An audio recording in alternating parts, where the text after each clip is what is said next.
Hi everybody, and welcome to Calculus 1. My name's Calc1 and I'll be your instructor for this semester.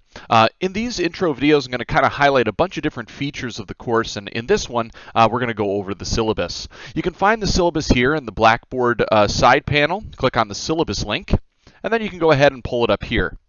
Now there'll be some slight differences in the syllabus that's being shown here if you're a part of my honors section or a part of my non-honors section, but I'll highlight those as we go through. First off, my name is Kyle. Please feel free to call me that. If for any reason that makes you uncomfortable, you can certainly refer to me as, Professor Nee or Dr. Nee. I don't have a doctorate, but if you want to call me that anyways, that's fine by me. But Kyle is what I'm most comfortable with. The best way to get a hold of me is either in email or via email or through office hours. And I'll be having office hours Monday through Thursday from 10 to 11 a.m. And those are just kind of open. We'll talk more about those in a different video. But that's if you're a part of the honors section. If you're a part of the non-honors section, it's just going to be the hour that follows that, so from 11 a.m. to noon. Now, it's totally possible you might not be able to make those times, and if that's the case, just let me know. We can always try to set up another time to meet. It's not a problem. Okay? All right.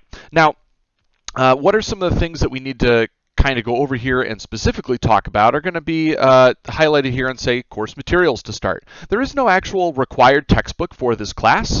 We do loosely follow this free textbook that's online. The link is here, so you can go ahead and take a look at that if you'd like. But I provide all my own materials for the course, and so you don't actually have to spend any money on any sort of software or textbook. You will, though, need something like a calculator that will be helpful from time to time. TI-83 or TI-84s are usually the preferred ones.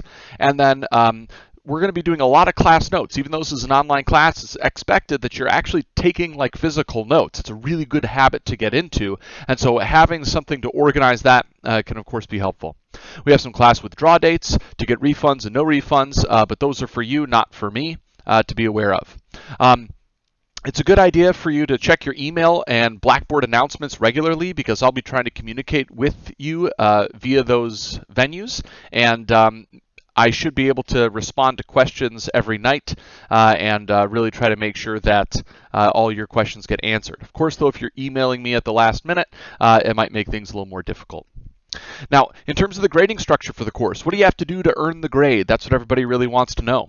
Well, in our class this semester, there's going to be 1,000 points, and all points are created equal. So as long as you can earn 900 or more points, you get an A. If you're in the 800 range, you're at a B, 700 range, you're at a C, and below that, we're not too interested. In order to earn those points, we're going to have 10 homework assignments, which we'll talk about a little bit later. We'll have 4 exams, and we'll have a final that's cumulative, covers everything that we've talked about in the course. Okay. I go through details of the homework assignments and stuff like that here, as well as some of the basic guidelines. There are going to be recommended homework things, kind of like practice opportunities in the class. We'll talk more about in a later video as well. Exam details here. I have all the exam dates. Everything that you need is here in the syllabus. And so it's expected that you actually go through and read through all of these different details on your own time to make sure that you're fully aware of all the ins and outs of the course. I'll hit a lot of the highlights of this stuff in the videos to come, but it's still your responsibility to make sure that you've gone through and looked everything over. Okay, so the last thing that I really want to talk about here is ultimately just how to be successful in the course. Okay, what is this course going to look like, and how do you be successful in it? Well, the first thing is that we're going to have video lectures in our course. Okay, I'm going to be posting things, video lectures for you to watch on a scheduled basis, and so it's important to watch those videos on pace with the calendar. Then you're going to have come and ask me questions in office hours, or shoot me an email. You want to make sure that you're engaging as much as you can, as quickly as you can. If you wait all the way until the weekend to watch your videos, it's just going to make it harder on yourself moving forward. There's going to be practice worksheets, practice kind of assignments, so to speak. Won't be taken for a grade, but that's going to be really crucial to do to make sure that you're testing your understanding. And there's also going to be graded, this should be homework here, not quizzes, but graded homework that you're going to have each week. And so it's important, again, to really try your best to work on that.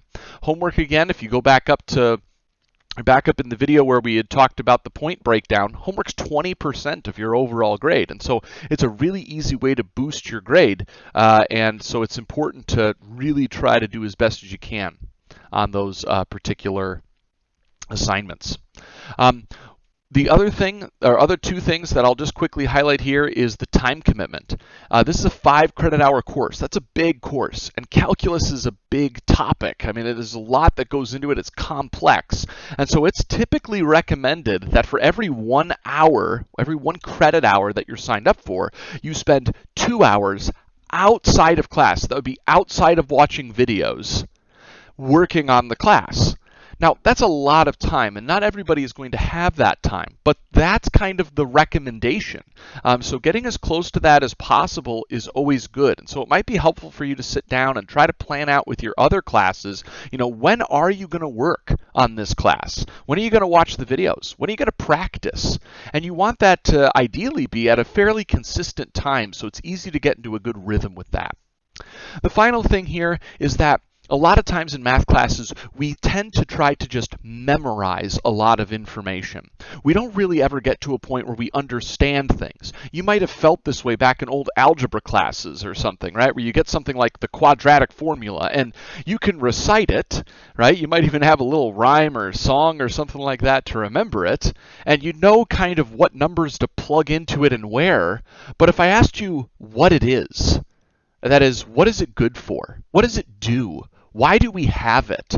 Those questions that really get to understanding concepts is really what calculus is going to drive home. It's really important. And so you have to make sure that as you're watching the videos, and you watch me spend a lot of time explaining why and where things come from, you don't want to skip over that. You want to make sure that you're working just as hard to think about things at that level of detail, because that's really what's going to make you successful. Okay?